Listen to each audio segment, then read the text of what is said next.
이제 계속해서 여러분들과 함께 지난주에 이어서 십계명 강해를 같이 말씀을 나누고 있습니다. 지난주에는 그 서론에 해당되는 부분들을 여러분들과 말씀을 나눴고, 이제 오늘은 그 첫 번째 계명 한번 첫 번째 절 보실까요? 첫 번째 계명입니다. 다시 한번 우리 성경을 읽고 한번 보도록 하겠습니다. 자, 시작. 너는 나 외에는 다른 신들을 내게 두지 말라. 첫 번째 계명에 대한 말씀을 여러분들과 말씀 나누는데, 주보에 이렇게 보면 십계명을 쉽게 외우는 방법 해갖고 제가 정리를 해놨어요. 여기다가 정리를 해놨는데 한번 따라하겠습니다. 1절 나 외에 다른 신을 두지 말라. 2. 이상한 것들을 만들어서 절하지 말아라. 3가 하나님의 이름을 망령되이 일컬지 말아라. 4. 사사로운 일로 안식일을 범하지 말아라. 5. 오만이 아버지를 공경해라.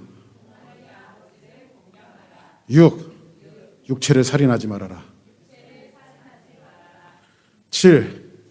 칠보 단장한 여인과 간음하지 말아라. 8. 팔로 도둑질하지 말아라. 9. 구라치라 이렇게 하려고 그랬는데 제가 좀 바꿨습니다. 구차한 변명으로 거짓 증거하지 말아라. 시작. 10. 10원이라도 남의 것을 탐내서는 안 된다. 예, 조금 변동이 있었죠. 예. 하지만 이렇게 여러분들이 십계명을 외우기 힘든 십계명을 이렇게 쉽게 외울 수 있다. 그래서 우리가 십계명을 끝날 때는 우리가 이제 한 3주, 석 달 정도면 십계명이 끝날 텐데, 이 석 달 안에 여러분들이 주기도문 외우는 식으로 십계명을 달달달 외우는 그런 역사가 있기를 주의 이름으로 축복합니다. 자, 오늘은 제 1계명 한번 따라하겠습니다. 너는 내 얼굴 앞에서. 너는 내 얼굴 앞에서.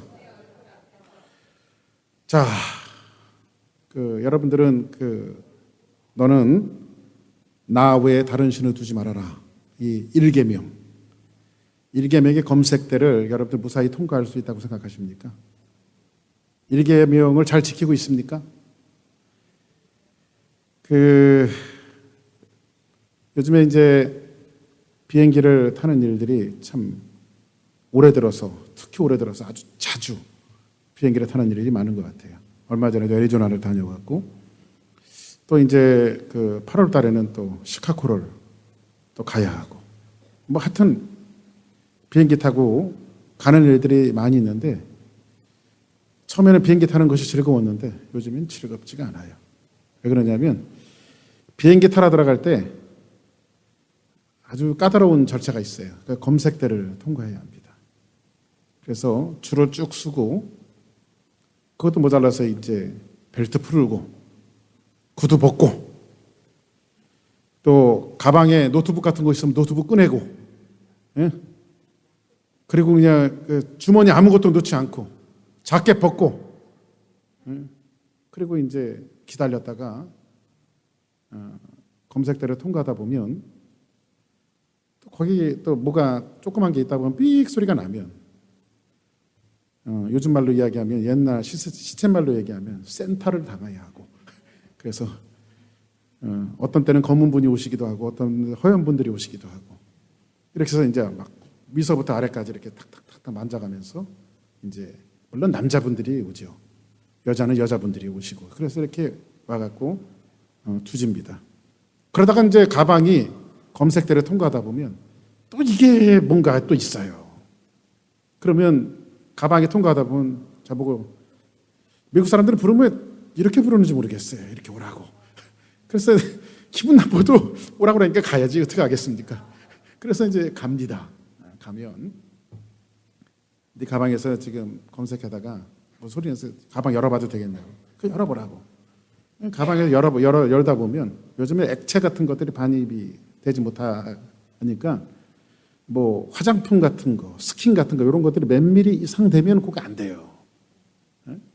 저 같은 경우는 이 머리가 이렇게 머리 숱이 많이 없다 보니까 미용을 위해서 항상 헤어스프레이를 제가 갖고 다닌단 말이죠. 그래서 헤어스프레이를 이렇게 뿌리는데 그게 이제 여행용 아주 고 있어요. 그런 거만 갖고 다녀야지 처음에는 못 모르고 그냥 이딴 많은 거 그냥 가방에다 놓아갖고 갔더니 오라는 거예요. 근데 그 스프레이를 뺏겼어요. 가지고 이건 안 된다 해갖고 그냥 아까운 그 스프레이를 딱 사갖고 2번밖에 안 뿌린 그 스프레이를 뺏기는 그런 현상도 있었습니다. 그래서 사람 하나 들어가서 비행기 타는 것도 아주 까다로운 절차와 검색의 단계들이 굉장히 필요합니다. 근데 우리는 나 외에 다른 신을 두지 말지니라. 이 말씀 제 첫 번째 하나님께서 이스라엘 민족에게 하신 이 말씀을 우리는 과연 잘 지키고 있습니까? 어떻습니까? 여러분들 잘 지키세요? 자, 그러면 과연 잘 지키는지 안 지키는지 이제 여러분들과 한번 이제 말씀을 토론하면서 한번 이야기해 보기를 원합니다. 조금 지나간 통계지만요. 미국의 그리스도인이라고 하는 사람들에게 나는 크리스찬이다라고 이야기하는 사람들에게 설문지 조사를 했습니다. 이 설문지 조사를 했는데 10계명 중에서 1계명을 과연 당신은 지키고 있습니까? 라고 하는 질문이었어요. 그런데 그리스도인이라고 하는 이 사람들 가운데 80% 이상이 네, 나는 우상을 섬기지 않고 이제 그리스도인으로서 그 제1계명을 지킵니다 라고 대답을 했답니다. 근데 이 일들을 두고요, 과연 이 설문조사가 맞는가에 대한 이야기를 두고 미국의 목사님들하고 신학자들하고 모였는데 결론은 이렇게 됐습니다. 미국에 살고 있는 그리스도인들이 제1계명에 대한 것들을 확실하게 이해하지 못해서 오해하는 데서 그렇게 대답했을 것이다. 그래서 사실 사람들은 1계명이라고 하는 검색대를 통과한다는 것은 그렇게 쉬운 일은 아니다. 이렇게 결론을 내렸어요. 자, 그러면 이렇게 보면 지난주에 여러분들 한번 말씀을 한번 생각해 봅시다. 지난주에 이 조약문, 고대법의 조약문에 대한 것들을 여러분들에게 말씀드렸습니다만은 지난주에 말씀드렸던 것이 뭐죠? A라고 하는 나라와 B라고 하는 나라가 전쟁을 했어요. 그런데 A라고 하는 나라가 B 나라에게 졌어요. 그러면 A라고 하는 나라는 봉신국가가 되어지고 B라고 하는 나라는 주인국가가 되어져요. 그러면 이 주인국가에 대한 B 나라에서 조약문을 작성을 해갖고 똑같은 조약문을 작성해서 하나를 B라고 하는 나라에 주어서 그것을 선포하게 만드는데 이 선포되어진 일로 인해서 뭐라고 말하냐면 앞으로 A 나라는 봉신국가로서 B라고 하는 주인 나라만을 섬겨야 된다. 다른 나라를 섬겨서는 안 돼요. 어느 나라를 섬겨야 돼요? B라고 하는 나라를 섬겨야 돼요. 반드시. 이것이 고대 조약문의 취지입니다. 그러면 너는 나 외에 다른 신을 내게 두지 말라. 한번 그 다음 한번 넘겨보세요. 자, 다시 한번 읽겠습니다. 시작. 너는 나 외에는 다른 신들을 내게 두지 말라. 그러면 여기서 보니까는 너는 나 외에 이렇게 말하죠. 그러면 나 외에라고 하는 말을 히브리 말로 봤더니요, 알파님 이렇게 돼 있어요. 알파님. 그러면 R은 뭐냐면요, 맨 마지막에 뭐죠? before me 이렇게 말하죠. 그래, before 하면 뭐죠? 앞에서 이런 뜻이잖아요, 그죠? 그러면 여기서 before me라고 영어 성경에는 해석되어 있지만요, R은 앞에 이렇게 before라고 하는 뜻이고요, 파님이라고 하는 것은 얼굴 이런 뜻이에요. 얼굴. 네? 그러면 이 말을 그대로 해석한다면 내 얼굴 앞에서 너는 다른 신들을 두지 말라 이렇게 말씀할 수 있어요. 내 얼굴 앞에서. 그러면 더 정확하게 해석하자면 이 말씀은 무슨 말씀이냐면요, 너와 나 사이에 어떠한 사랑의 대상도 가운데 끼어들어서는 안 된다, 이 말씀이에요. 하나님과 나 사이에 어떤 것도 끼어서는 안 돼요. 그러면 적어도 너하고 나하고는, 너만큼은 나 하나님만을 사랑할 수 없니? 이 말씀을 지금 하나님께서 누구에게 하고 계신 거예요? 이스라엘 민족에게 하고 계신 거예요. 자, 그러면 지난주에 십계명이 차지했던 시츄에이션에 대해서 말씀드렸죠. 위치가 어디였죠?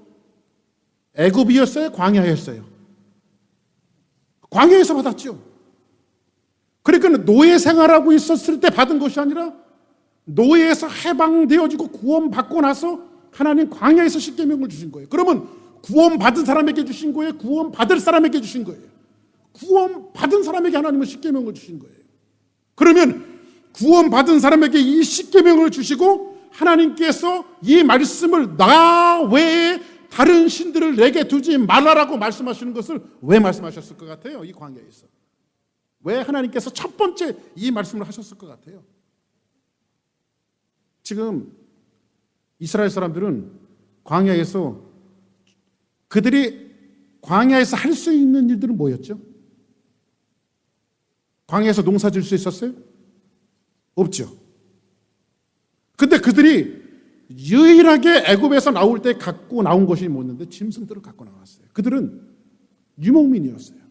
광야에서 40년 동안 떠돌아다니면서 그들은 유목민이었어요. 그런데 유목민이었던 그들이 이제 광야에서 하나님의 음성을 듣는 거예요. 자, 보세요. 광야는 척박한 땅이에요. 광야는 풀 한 폭이 나지 않아요. 광야는요, 무엇을 얻을 것이 없어요. 땅을 경작해서 농사를 질 수도 없어요. 광야는 뭘 가질 것이 없어요. 자원이 없어요. 자원이. 스스로 뭘 할 수 있는 자원이 없는 것이 어디에? 바로 광야예요. 그러니까 이스라엘 민족이 유일하게 바라볼 수 있는 대상은 누구만 바라봤을까요? 새벽에 만나를 내려주시며 때로는 고기가 먹고 싶다고 울부짖을 때에 하나님 앞에 부르짖었을 때 메추라기 때를 부어주시는 그 하나님을 의지할 수밖에 없어요. 왜냐하면 하나님 아니고는 대안이 없어요. 하나님 아니고는. 그렇죠? 어찌 보면 광야라고 하는 것은요, 하나님께서 우리를 훈련하시기 굉장히 좋은 위치가 어디냐면 바로 광야예요. 왜? 하나님만 바라보기 때문에. 그러면 지금 이스라엘의 전체의 모든 눈은 누구에게 고정되어 있어요? 하나님에게 고정되어 있어요. 하나님만 나의 구원자시고 저 430년 동안 노예되었을 때에 우리를 구원하신 분도 하나님이셨고, 홍해바다를 여셔서 우리를 걷게 하신 것도, 건너게 하신 것도 하나님이셨고, 반석에서 샘을 터지게 하신 것도 하나님이셨고, 만나와 메추라기 떼를 보내주신 것도 하나님이셨고, 낮에는 구름 기둥과 밤에는 불 기둥으로 인도하신 분도 하나님이셨어요. 그러면 이스라엘 민족이 유일하게 의지할 수 있는 분은 누구밖에 없어요? 하나님밖에 없어요. 어디에서? 광야에서. 어찌 보면 우리의 인생의 삶 속에서 광야같이 척박한 인생이 우리의 삶 속에 다가온다라고 하는 것은 유일하게 하나님만 바라보라는 거예요. 그리고 우리는 그때에 하나님의 음성에 귀를 기울여야 돼요. 이스라엘 민족이 하나님의 음성에 귀를 기울일 때에 하나님께서 제일 처음에 이스라엘 민족에게 주시는 말씀이 뭐였냐면, 너는 나 외에 다른 신들을 내게 두지 말아라. 이 말씀을 지금 하나님께서 첫 번째 해내고 계시는 거예요. 이 말씀을 가장 첫 번째로. 광야에 있었을 때에, 다윗은 광야에 있었을 때에, 척박하고 힘들고 어려운 삶 속에 있었을 때에 다윗은 뭐라고 고백합니까? 내가 사망의 음침한 골짜기로 다닐지라도 해를 두려워하지 않는 것은 주께서 나와 함께 하십니다. 주의 지팡이와 막대기가 나를 안위하십니다. 할렐루야. 광야는 하나님의 음성을 들을 수 있는 좋은 기회예요. 할렐루야. 그러면 지금 이들은 광야 생활을 통해서 걸어가고 있는 것이 어디죠? 가나안이에요. 그죠? 근데 가나안은 누가 살고 있어요? 안 살고 있어요? 살고 있죠. 진공 상태가 아니에요. 엠티가 아니에요. 비어있는 땅이 아니에요. 그리고 가나안은 유목민들, 이스라엘 사람들의 유목민들, 노예로 430년 동안 살았던 이스라엘 민족보다 훨씬 앞서 있는 문화를 갖고 있는 사람이에요. 그 사람들은 뭐를 갖고 있어요? 농경사회. 이 사람들은, 이스라엘 민족은 오늘은 이곳 내일은 저곳 떠돌아다니면서 살 수밖에 없는 유목민족이지만은 그들은 찬란한 문화를 만들면서 한 곳에서 농사를 짓고 살던 사람이 누구예요? 바로 가나안 사람들이에요. 거기에는 오랜 역사가 있습니다. 거기에는 수많은 문화들이 있어요. 그리고 문화가 있는 곳에 항상 따라오는 것은 뭐죠? 우상이 있어요. 우상이. 가치나 문화와 종교가 자리 잡고 있는 땅이 어디냐면 바로 가나안 땅이에요. 그럼 그 우상이 득실 거리는데 지금 누가 들어가는 거예요? 이스라엘 민족이 지금 그 가나안 땅을 향해서 가고 있는 거예요. 어찌 보면요, 이스라엘 민족들은요 굉장히 유스트가 돼 있어요. 지금 애굽에서 하나님께서 이스라엘 민족을 구원해내시기 위해서 10가지 재앙을 내리시죠. 10가지 재앙이 전부 다 뭐와 관계되어지고 있냐면요, 이스라엘 민족이 그 애굽 사람들이 갖고 있었던 풍요의 신들과 다산의 신들과 연관이 되어져 있어요. 예를 들자면 나일강을 피로 물들이는 그 사건들을 보면 이런 겁니다. 이스라엘 민족, 이 애굽 사람들은 뭘 의지하고 있습니까? 강을 의지하고 있어요. 우리나라 한강이 없어진다면 어떻게 될까요? 서울 사람들 다 물 없어서 죽어요. 그게 서울 사람들이 무슨 물을 퍼마시고 사는 거예요, 지금요? 한강물 퍼마시고 사는 거예요. 그러면 나일강은 누구를 살렸을까? 애굽 전체를 살리고 애굽을 풍요로운 땅으로 만드는 것은 뭘까요? 나일강이에요. 그래서 이 애굽 사람들은 뭐를 섬겼냐면 나일강을 섬겼어요. 나일강. 생명의 젖줄이며 우리에게 풍요를 갖다 주는 것은 나일강이다 해서 하나님께서 너희들이 믿고 있는 신들에게 벌을 주시는 거예요, 지금이요. 하나님께서 10가지 재앙을 통해서. 그죠? 뭐 가령 예를 들어서 또 한 가지 볼까요? 개구리 재앙. 개구리는 알을 하나 낳습니까? 많이 낳습니까? 많이 낳아요. 이건 다산신이에요, 다산신. 실제로 애굽 사람들은요 개구리 신을 섬기고 있었어요. 개구리가 수많은 알들을 다산하는 것처럼 개구리를 섬기면 수많은 풍요를 우리에게 줄 것이라고 실제로 애굽 사람들이 믿고 있어서 하나님께서 그들의 신을 징벌하시는 거죠. 그러면 여기에 뭐와 관계되어 있냐면 이스라엘 사람들은 애굽에 430년 동안 살면서 거기에 유스트되어 있습니다. 신들의 풍요를 갖다 줄 것이라고 하는 사상에 대해서 유스트가 되어 있어요. 그런데 노예 생활을 하면서 하나님을 잠깐 광야에서 만난 이스라엘 민족들은 지금 어디를 들어가야 되냐면요, 지금 가나안 땅을 들어가야 돼 있어요. 근데 가나안 땅에서 주둔하고 있는 신이 있었어요. 그 신이 뭔지 아십니까? 바로 바알이에요. 바알. 성경에서 그렇게 많이 이야기되는 바알이 있었어요. 바알이. 자, 그럼 보세요. 이렇게 생각하시면 됩니다.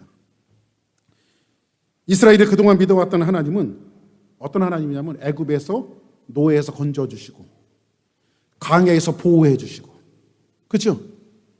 그런데 너무너무 감사해. 나 같은 그 영원히 노예 생활할 수밖에 없고 죽을 수밖에 없었던 이스라엘 민족을 430년 만에 하나님의 강권하시는 능력으로 구원해 주시니까 그 하나님 은혜가 감사해, 안 감사해요? 감사하죠. 그리고 광야에 떠돌아다닐 때에 그들이 줄이고 목마를 때에 하나님 의복이 해하지 않게 하시고 만나와 메추라기를 내려주시고 물을 주시고 그들을 먹여 살리시는 그 하나님 앞에 감사해, 안 감사해요? 근데 애굽에 들어가면 그 애굽에서 나와서 광야를 거쳐서 가나안 땅에 들어가면 입장이 좀 달라져요. 입장은 뭐냐면요, 거기서는요 생활 방식이 유목민에게 필요했던 하나님이 아니라 구원만 주시고 보호해 주시는 하나님 외에 다른 신이 또 필요했어요. 그것은 뭐냐면 우리가 농경사회에 들어가서 거기에서 농사를 짓고 살면 그 고장에 있었던 바알, 풍요를 내려주시는 신들을 이들은 섬겨내야 합니다. 그런데 그것을 아셨던 하나님께서 제일 먼저 주시는 것은 뭐냐면 너는 제발 내 얼굴 앞에서 너와 나 사이에 다른 신을 두지 말아라, 이렇게 지금 말씀하시는 거예요. 가나안 땅에 들어가기 전에. 지금이요. 이 이유가 이해되시면 아멘 하시기 바랍니다. 자, 그럼 보세요. 한번 이렇게 생각해 보세요. 나를 구원하신 하나님을 버릴 수가 있을까요, 없을까요? 없지요. 얼마나 그 430년 동안 지긋지긋한 삶을 살았는데 구원해 주신 거 어떻게 하나님을 버릴 수가 있어요? 광야에서 인도하셨던 보호해 주셨던 하나님을 버릴 수가 있어요, 없어요? 버릴 수가 없죠. 그런데 가나안 땅에 들어가서는 새로운 신을 섬겨야 되는데 그 새로운 신이 누구냐면 바로 바알이에요. 자, 그럼 여기서 우리는 한 가지를 보게 되어집니다. 하나님은 버릴 수 없고 내 환경에 맞는 신은 모셔야 되고, 그러니까는 여기서 종교 혼합주의가 나왔는데 하나님은 버릴 수 없으니까 하나님 아멘 이렇게 하고, 그리고 내가 세상에서 내가 살아갈 수 있도록 적당하게 타협하면서 바알을 섬기는 것이 21세기를 향하는 우리 성도들에게 하시는 하나님의 말씀이란 말이에요. 다시 한번 말씀드리면요, 이런 거예요. 가나안 땅에 들어가기 전에 하나님께서 그 가나안 땅에 있는 그 우상에게 물들 이스라엘 민족을 하시고 하나님께서 주문해 내시는데, 마치 젊은 남녀가 사랑을 해갖고 결실을 맺어서 결혼을 해요. 그런데 결혼하기 하루 전날 밤하늘의 별들을 세어가면서 이 젊은 남자가 약속을 합니다. 자기야, 우리는 이제 내일 결혼할 텐데 절대 이건 하면 안 돼. 우리 이렇게 나한테 해줘야 돼. 이렇게 하고 살자. 둘이 밤이 새도록 사랑하면서 그 속삭임 속에서 서로가 다짐을 했단 말이야. 다짐을 했어. 마치 하나님께서 이스라엘 민족을 그 어렵고 고통 속에서 430년 동안 건져내시고 광야에서 그들을 보호하시면서 건져낸 그들을 향해서 하나님께서 뭐라고 말씀하시냐면, 얘야, 내가 너를 건져냈으니까, 내가 너를 구원했으니까, 네가 잘나서도 아니고 네가 노예되었을 때에, 사람들에게 버림받았을 때에, 아무 힘이 없을 때에 내 능력으로 너희들을 구원해내고 내가 너를 사랑했으니까 적어도 내 얼굴 앞에서 다른 짓 하지 마라. 내 얼굴 앞에서, 내 앞에서 나와 너 사이에 가운데 뭔가 끼어드는 것이 없이 너와 나와는 평생 사랑하며 살자. 이 다짐을 지금 모세를 통해서 하나님께서 이스라엘 민족에게 주시는 말씀이 첫 번째 계명이란 말이에요. 이해되시면 아멘 하시기 바랍니다. 이해 안 되면 한 번 더 해드릴게요. 그러면 이 다짐을 이렇게 받았는데도 밤하늘의 별을 세어가면서 그 다짐을 서로 했는데도 이 살다 보니까 곁눈질하고, 눈들은 다 사팔이 돼갖고 이쪽 눈 저쪽 눈 그냥 곁눈질하면서 그 다짐을 무색하게 하면서 사람들은 싸우기도 하고, 그래서 요즘에 그런 연쇄곡이 나온 것 같아. 사랑과의 전쟁, 이런 것들이 나오는 것 같아. 처음엔 사랑해서 결혼했는데, 근데 이스라엘 민족이 가나안 땅에 들어가서 그런 사태가 벌어졌어요. 자, 보세요. 그 다음 절 한번 보세요. 한번 같이 읽어볼까요? 시작. 엘리야가 모든 백성에게 가까이 나아가 이르되, 너희가 어느 때까지 둘 사이에 머뭇머뭇하려느냐? 여호와가 만일 하나님이면 그를 따르고 바알이 만일 하나님이면 그를 따르라 하니 백성이 말 한마디도 대답하지 아니하는지라. 이게 지금 세월이 흐르고 가나안 땅에 들어간 이스라엘 민족들의 현주소예요. 하나님이 그렇게 우려하셨고 구원해내신 이스라엘 민족을 향해서 너는 나만 바라봐, 나 하나만 바라보고 살아, 나도 너 사랑할게, 너도 나만 바라볼 수 없지, 바라보면 안 되니? 너와 나 사이에 아무것도 꺼리낌이 없이 너와 나와 사랑하며 살면 안 되겠니? 이 다짐을 광야에서 하나님만 바라볼 때 해내셨는데도 불구하고 세월이 지나니까요, 이스라엘 사람들이 바알과 하나님 사이에서 갈등하고 있어요. 하나님을 버릴 수는 없어요. 왜냐면 우리 신앙이니까. 어떻게 하나님을 버릴 수 있어요? 이스라엘 신앙이요, 하나님을 버린 것이 아니에요. 하나님을 믿고 있어요. 그런데 하나님을 믿으면서 그들이 바알도 끌어들였어요. 왜냐하면 바알이 세상 살아갈 때 나한테 필요한 거니까 그래요. 그때 엘리야라고 하는 사람이 나타나서 뭐라고 말하는, 너희들이 바알과 하나님 둘 중 하나를 선택해라. 왜? 하나님은 사랑이 나눠지는 것을 원하지 않아요. 너와 나 사이에 뭐가 끼어있는 그런 사랑 하나님은 하고 싶지 않아요. 하나님은 그분이 하나님이신 거예요. 엘리야는요, 나의 하나님은 여호와 한 분뿐이다, 이런 뜻이에요. 일계명이에요. 엘리야라고 하는 이름의 뜻이요, 나의 하나님은 여호와 한 분뿐이다, 이 뜻이에요. 좀 그렇죠? 살다 보니까요, 어떤 한쪽을 선택하다니 한쪽에 잃어버리는 것이 손실이 크고, 그렇다고 하나님을 버리자니 시쳇말로 벼락이 내릴 것 같고, 이러지도 못하고 또 하나님을 또 버리고 세상 것을 택하자니 또 이게 참 이런 갈등 속에서 오늘 하나님은 엘리야를 통해서 하나를 선택하라고 주문하고 있어요, 우리에게. 자, 그러면 우상의 깊은 뿌리를 파고 들어가면 뭐가 있는지 아십니까? 우상의 깊은 뿌리를 자꾸 캐내고 우상이 도대체 뭐야? 그러면 제일 크게 자리 잡고 있는 것이 바로 돈이에요. 돈의 문제예요. 결국은 한번 따라합시다. 결국은 돈이 문제다. 1996년도 하버드 대학교 종교사회학 교수였던 하비 콕스라고 하는 분이 있어요. 하비 콕스. 근데 이분이 20세기는 이데올로기의 전쟁이었다. 다시 말해서 공산주의냐 민주주의냐 이거 갖고 세상이 나눠졌어요. 그런데 구소련하고 동유럽, 동구라파가 무너지면서 이런 현상은 지금은 명맥만 갖고 있어요. 지금은 뭐 중국도 지금 사회주의 하고 있지만 다 개방되어지고 마지막 보였던 쿠바까지도 다 오픈이 되어졌어요. 이제는. 그죠? 이게 공산주의냐 민주주의냐 21세기는 별로 의미가 없어요. 지금은요. 근데 이 하비 콕스라고 하는 분이 뭐라고 말하냐면 21세기는 경제가 그 주인이 될 것이다. 이렇게 말했어요. 경제가. 그러면 돈 권리 문제라면요, 사람 죽이기도 하고 살리기도 해요, 지금요.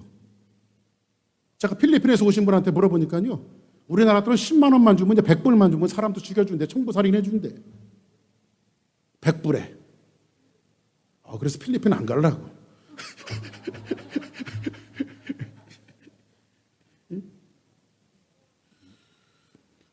요즘에요, 초등학생들은 네 꿈이 뭐니? 이렇게 물어봤어요.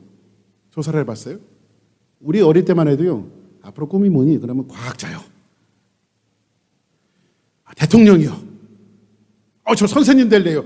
요 세 가지가 아주 가장 많이 나오는 과학자, 대통령, 선생님. 이게 가장 초등학생들한테 많이 꼽히는 선망의 대상이었는데 요즘은요, 아이들한테 네 꿈이 뭐니? 그랬더니 애들이 뭐라고 말하냐면요, 아이돌이요. 아이돌. 이게 돈과 다 관계 있어요.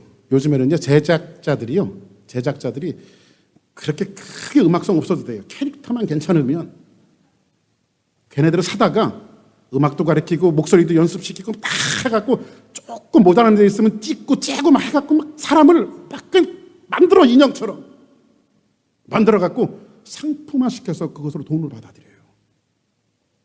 여러분들 그 신문에 보니까요, 그 지드래곤이라고 하는 한국 가수가 있어요. 지드래곤. 요즘에 나온 건데 지드래곤이 한국인 최초로, 그러니까 지드래곤이 YG 그 양영석 씨가 그 사장으로 있는 YG에 속한 가수인데 양영석은 제작자예요. 그 지드래곤을 만들어낸 거예요. 그런데 지드래곤이 빌보드 차트에 연속 2주 동안 1위를 달리고 있어요. 그러니까는 양영석 밑에는 자꾸 돈이 쌓이는 거야. 야, 부럽죠? 21세기는요, 21세기의 바알은 바로 돈이에요. 하나님과 나 사이. 하나님 앞에 가까이 가지 못하게 하는 거. 나를 망설이게 하는 거. 나를 유혹하는 거. 나를 갈등하게 만드는 거. 이거 하나님께서 너와 나 사이에 이거 두지 말아라. 이렇게 말씀하고 있는 거예요. 바알의 신앙은요, 모든 가치를 돈에 두고 있어요. 1970년도, 80년도에 성공이라고 하는 가치에 편승했어요. 교회들마저도 복음에 없는 내용을 가리켰어요. 약속을 했어요. 사람들하고 복음에 없는 내용을 가지고 약속을 했어요. 그래서 뭐 하냐면 축복받아라. 어디 땅을 샀는데 몇 배로 막 튀겨서 하나님이 축복하셨다. 이게 복음이 약속한 게 아니었거든요. 이게. 근데 교회가 1970년도, 80년도 이 운동을 했어요. 교회가. 근데 이게 교회까지 흘러왔어요. 큰 교회는 어떤 짓을 해도 미화되어지고, 작은 교회는 어떤 진실함이 있어도 축복받지 못한 교회. 어떤 사람이 자식이 잘 되고 잘 나가면 그 사람은 하나님의 축복을 많이 받은 사람. 때로는 고난의 길을 걸어가면서 그 자식 때문에 눈물을 흘리며 하나님 앞에 기도하고 있는 그 집은 안 되고 저주받은 가정. 이렇게 흑백의 논리로 교회들이 사실 사람들을 가리켜냈어요. 그런 부분들. 숫자가 많으면 교회는 부흥하고 부흥한 교회고, 숫자가 적으면 교회는 부흥하지 못한 교회고, 이런 것들로 가리켜냈어요. 그런데 성경은요, 어느 한 곳도 사람 머리 숫자가 부흥이라고 이야기한 적은 단 한 군데도 없어요. 진짜 부흥은 뭘까요? 성도들 한 사람 한 사람이 하나님과 나 사이에 거리낌이 없이 정말 하나님을 사랑하고 하나님은 나를 사랑하는 이 결정체들이 모인 성도들의 모임이 있었을 때, 비록 10명, 20명, 즉 비록 숫자가 작아도 그 교회는 부흥하는 교회. 할렐루야. 우리 교회는 그런 진실한 사람들이 모여서 하나님을 찬양하는 그런 교회가 되어져야 돼요. 할렐루야. 우리는 예배 드리는 순간 왜 예배 나옵니까? 하나님 앞에 기도할 때, 하나님 돈 잘 벌게 해주시고, 하나님 우리 자녀들 잘 되게 해주시고, 물론 그런 것이 나쁜 것은 아닙니다만, 예배 드리는 순간에도 하나님이 내 눈앞에 보이기보다는 세상적인 출세가 하나님 앞에 기도하는 내용이라면 얼마나 우리의 신앙이 변색되어져 있는지, 이런 것들을 한번 오늘 말씀 앞에 우리는 비추어 보고 생각해 봐야 합니다. 성경은 뭐라고 이런 사람들이 이야기하고 있는지 아십니까? 바울의 이야기입니다. 볼까요? 바울의 이야기. 로마서 1장 25절 시작. 이는 그들이 하나님의 진리를 거짓 것으로 바꾸어 피조물을 저물 주보다 더 경배하고 섬김이라. 주는 곧 영원히 찬송할 이시로다. 아멘. 바울은 뭐라고 말하죠? 하나님의 진리를 거짓 것으로 바꾸고. 그렇죠? 여러분들 부자 되세요. 부자 되는 게 나쁘다고 말씀드리는 게 아니에요. 부자 되십시오. 그런데 부자만이 하나님의 축복을 받은 것이라고는 생각하지 마십시오. 그것이 바로 진리를 거짓으로 바꾸는 거예요. 세상을 만드신 하나님을 섬겨야 되는데 하나님이 만들어 놓은 그 피조물을 섬겨요. 이것이 문제예요. 이것이. 돈을 누가 만들었죠? 하나님이 만드셨어요. 세상의 부와 그 능력을 누가 만드셨죠? 하나님이 만드셨어요. 그 모든 것들을 하나님이 만드셨어요. 목사님 자꾸 그렇게 이야기하다 보니까는 부자는 죄진 것 같은데 그렇진 않아요.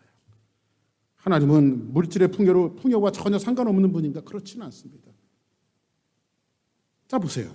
그 다음 호세아에 있는 말씀이 나와 있는데, 호세아 2장 8절 볼까요? 시작. 곡식과 새 포도주와 기름은 내가 그에게 준 것이요 그들이 바알을 위하여 쓴 은과 금도 내가 그에게 더하여 준 것이거늘 그가 알지 못하도다. 자 보세요. 새 포도주 누가 주셨어요? 하나님이 되신 거예요. 하나님은 그냥 부업만 하시고 광야에서 보호만 해주시고 그러신 분이 아니라, 하나님은 포도주도 주신 분이고 기름도 주신 분이고, 바알을 위해서 우리가 쓰는 돈이 있어요. 우상을 위해서 쓰는 돈들이 있어요. 그 은금을 다 누가 내신 거예요? 하나님이 내신 거예요. 하나님이 전부 다. 할렐루야. 그러면 세상의 풍요를 누가 주관하고 있습니까? 하나님이 주관하고 있어요. 그런데 본질이신 하나님을 경배하지 않고 그것을 만들어낸 그 물질을 신봉하는 것은 현대판 바알을 섬기고 있는 거예요. 우리가요. 그죠? 여기에 대한 경고예요. 호세아 2장 9절부터 그 경고에 대한 메시지를 이야기해 주고 있는데요. 자, 시작. 그러므로 내가 내 곡식을 그것이 익을 계절에 도로 찾으며 내가 내 새 포도주를 그것이 맛이 들 시기에 도로 찾으며 또 그들이 벌거벗음으로 몸을 가릴 내 양털과 내 상을 빼앗으리라. 하나님 빼앗은대요. 돌이키지 않냐. 하나님을 섬겨야 돼요? 피조물을 섬겨야 돼요? 하나님을 섬겨야 돼요. 그런데 우리가 하나님을 섬기고 있어요? 피조물을 섬기고 있어요? 피조물들을 섬기고 있어요. 그죠? 그 다음 볼까요? 10절 시작. 이제 내가 그 수치를 그 사랑하는 자의 눈앞에 드러내리니 그를 내 손에서 건져낼 사람이 없으리라. 11절 내가 그의 모든 희락과 절기와 월삭과 안식일과 그 모든 명절을 폐하겠고, 이제 하나님이 안식을 쓰지 않는 거예요. 그 다음에 12절 시작. 그가 전에 이르기를 이것은 나를 사랑하는 자들이 내게 준 값이라고 하던 그 포도주와 무화과 나무를 거칠게 하여 수풀이 되게 하며 들짐승들을 먹게 하리라. 그 다음 13절 시작. 그가 그 귀고리와 폐물로 장식하고 그가 사랑하는 자를 따라가서 나를 잊어버리고 향을 살라 바알들을 섬긴 시일대로 내가 그에게 벌을 주리라. 여호와의 말씀입니다. 자, 여러분과 같이 읽었던 이 말씀 호세아서에 있는 말씀입니다. 그러면 이 일들이 벌어진 현장이 예수 안 믿는 사람들, 이방인들 가운데 그래요? 하나님을 섬기는 하나님의 백성들 가운데 그랬어요. 하나님을 섬기는 하나님의 백성들 가운데 그랬어요.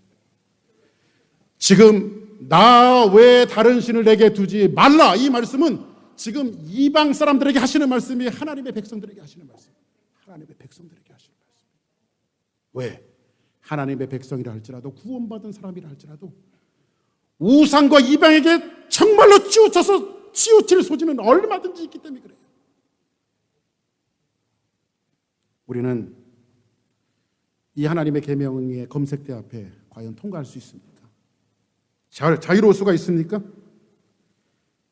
한번 따라하겠습니다. 여호와도 믿고 바알은 버릴 수가 없고. 이게 고민이죠. 그렇죠? 이게 고민이죠. 그래서 21세기는 뭐죠? 바로 혼합 종교예요. 합리화시키는 거예요. 그냥 이 정도는 괜찮아. 근데 하나님께서는 그들을 향해서 뭐라고 말했냐면 돌이키지 아니하면 내가 그 모든 것을 빼앗아 버리겠다고 말해요. 빼앗아 버리겠다. 아주 굉장히 유명한 그 이정표를 남기며 많은 책들을 쓴 분 중에 C.S. 루이스라고 하는 분이 있습니다. 이분이 그분 책에 이런 얘기를 남겼어요. 현재 성도들이 갖고 있는 문제는, 다시 한번 좀 가깝게 한번 얘기해 볼까요? 현재 주사랑교회 성도들이 갖고 있는 문제는 너무 많은 것들을 사랑하기 때문이 아니다. 하나님의 사랑을 충분히 알지 못하고 사랑을 받지 못하기 때문이다. 우리가 정말 하나님의 사랑을 안다면, 자, 그거 있죠, 여러분들. 한 번 사랑에 꽂히면요, 눈을 다른 데 돌리지 못해요. 이게 왜 그러냐면 꽂혔기 때문에 그래요. 그렇죠? 여러분이 왜 여러분 남편하고 아내하고 결혼했어요? 이 남자도 좋아해보고 저 남자도 좋아해보고 막 이러면 결혼을 못했을 거야. 이 여자도 좋아해보고 저 여자도 좋아해보고 결혼을 못했을 거야. 그때는 콩깍지가 쓰여갖고 꽂혔기 때문에 그래. 그렇죠? 꽂혔기 때문에. 사랑하는 여러분, 그래서 요한일서 4장 19절에 볼까요? 한번 볼까요? 요한일서 4장 19절 시작. 우리가 사랑함은 그가 먼저 우리를 사랑하셨습니다. 여기서 우리가 사랑하면 그가 먼저 우리를 사랑하셨대. 여기 먼저라고 하는 말은 헬라어로 포로토스라고 하는 말로 쓰여졌거든요. 이 말은 오직 사랑할 자가 나 하나밖에 없는 것처럼 사랑하신 것, 이 뜻이에요. 포로토스라고 하는 말은 하나님의 눈에는, 한번 따라합시다. 하나님의 눈에는 나밖에 안 보인다. 하나님의 눈은 해바라기 사랑이에요. 나만 바라봐. 어디 가도 하나님은 나만 바라봐. 근데 나는 사팔이 돼갖고 여기도 보고 저기도 보고. 그렇죠? 오직 세상에 사랑할 자가 나 하나밖에 없는 것처럼 사랑하신 것, 이것이 바로 먼저의 사랑이에요. 먼저의 사랑. 하나님의 사랑은 독립적인 사랑이에요. 이 사랑하시는 그 하나님이 오죽했으면 너와 나 사이에 어떤 것도 개입되게 하지 말아라, 이 말씀을 하고 계신 거예요. 사랑의 속성으로 보면요, 1계명은요 가장 중요한 겁니다. 한눈 팔지 말고. 견눈질하는 가장 큰 이유는 뭐죠? 왜 견눈질해요? 권태기가 돼서 견눈질해요? 왜 견눈질 합니까? 견눈질하는 이유가 있어요. 그것은 뭐예요? 진짜 사랑을 몰라서 그래요. 진짜 사랑을 알면 견눈질할 수 없어요. 그러므로 우리가 진짜 사랑을 알기 위해서 하나님의 사랑을 알아야 돼요. 그래서 성경은 뭐라고 말하냐면 호세아 6장에 보니까 뭐라고 말하고 있냐면 같이 한번 읽습니다. 시작. 그러므로 우리가 여호와를 알자. 힘써 여호와를 알자. 할렐루야. 여기까지만 보세요.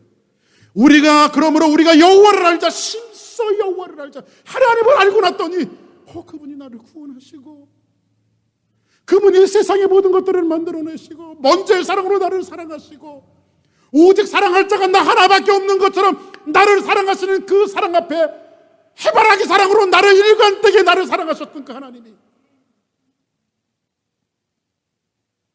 그 하나님의 사랑을 알았더니요,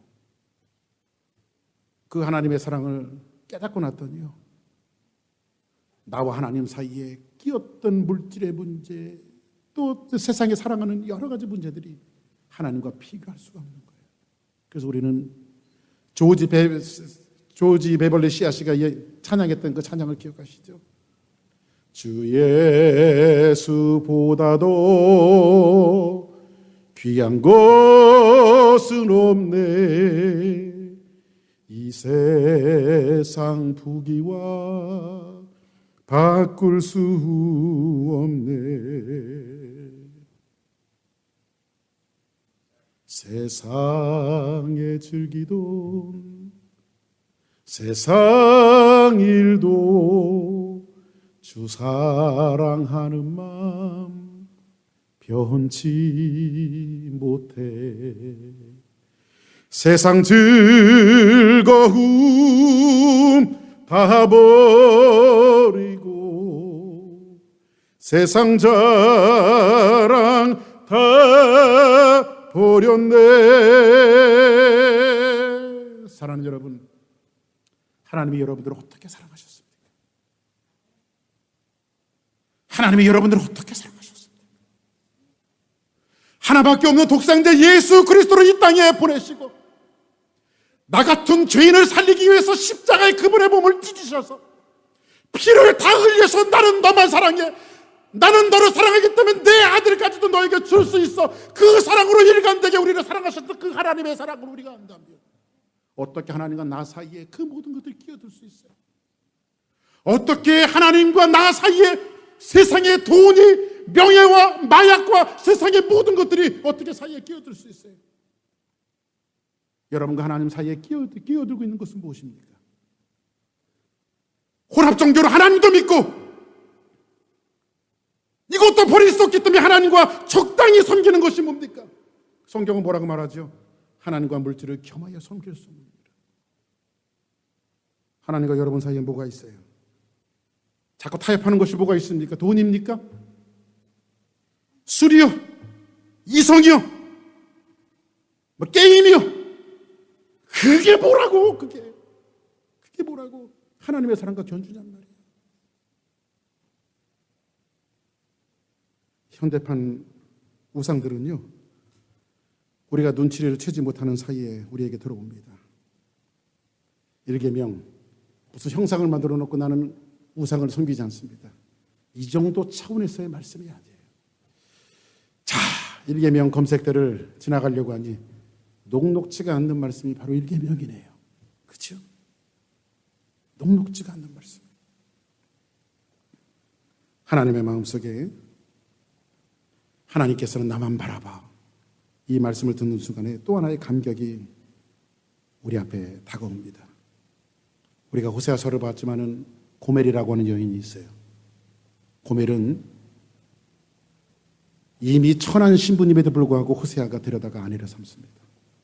자식 하나 낳고 도망나가고 세상과 연락하고, 여보 그러지 마. 그리고 와서 또 데려놨더니 자식 하나 낳고 또 도망나가고, 난 쳐다보지도 않을 것 같아, 그런 여자. 그리고 또 데리고 와. 근데 자식 하나 낳았더니 또 도망나가고. 그리고 한 세월이 지났답니다. 호세아가 뒷짐을 지고 시장을 걸어가는데 사람 장수들이 있어, 노예 장수들이. 근데 초라하게 구부러져 있는데 자기 아내에 있던 고멜이 노예시장에 팔려나왔어. 이 여자 사시오, 이 여자 사시오. 옛날에는 그렇게 잘도 사가더니 지금은 사람들이 찾지를 않아.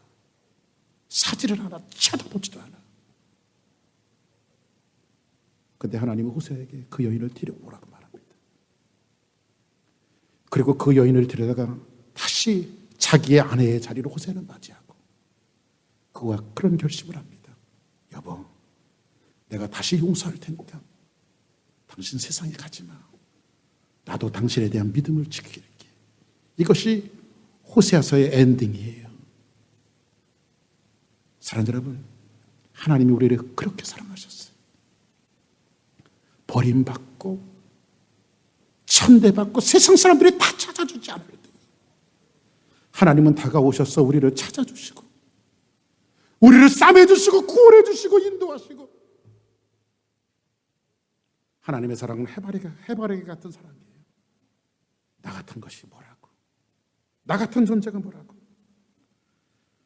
사랑을 받는 사람과 사랑을 받지 못하는 사람의 차이점이 뭔지 아십니까? 사랑을 받는 사람, 얼마나 사람이 이쁘게 태어났느냐, 잘생기게 태어났느냐, 이 기준이 아니에요. 사랑을 받는 사람은요, 거울을 보면 이뻐. 근데 사랑을 받지 못하는 사람은 아무리 이쁘게 태어나도 얼굴에 그늘이 있어. 오늘 예배 끝나고 나면 거울 앞에 가서 여러분들의 얼굴을 한번 쳐다보시기 바랍니다. 그것이 여러분의 현 주소예요. 내가 하나님의 사랑을 많이 받고 있는가. 할렐루야. 응? 오늘 말씀의 결론을 하나님의 말씀으로 풀어드릴게요. 1계명의 결론입니다. 1계명을 이렇게 풀어드립니다. 그 다음 볼까요? 자, 그 다음